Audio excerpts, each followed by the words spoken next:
সকালবেলা ঘুম থেকে উঠে বাচ্চার খাবার তৈরি করতে চুলার পাড়ে চলে গেছিলাম। চুলাটা অন করেই চলে আসছিলাম, আমি আর খেয়াল করি নাই যে বাচ্চার খাবারটা আছে চুলার পাড়ে। আমার একটু বেখেয়ালির জন্য অনেক বড় একটি বিপদ হতে পারতো আজকে। আল্লাহ তাআলা আমাকে নিজ হাতে আজকে বাঁচিয়ে দিয়েছে।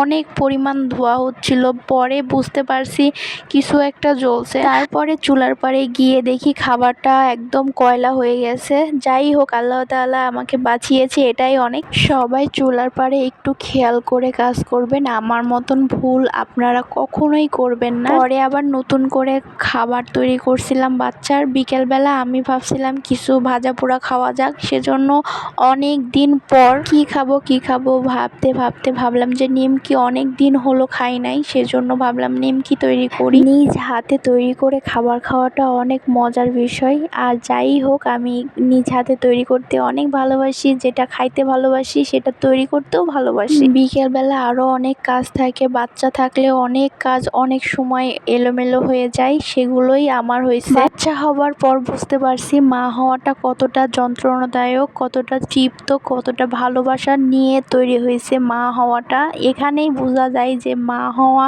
এতটাও সহজ না। দিন শেষে খাওয়া, ঘুম এগুলো ত্যাগ করে বাচ্চাকে আগলিয়ে রাখা, এটাই হয়তো মায়ের বেস্ট একটি উদাহরণ।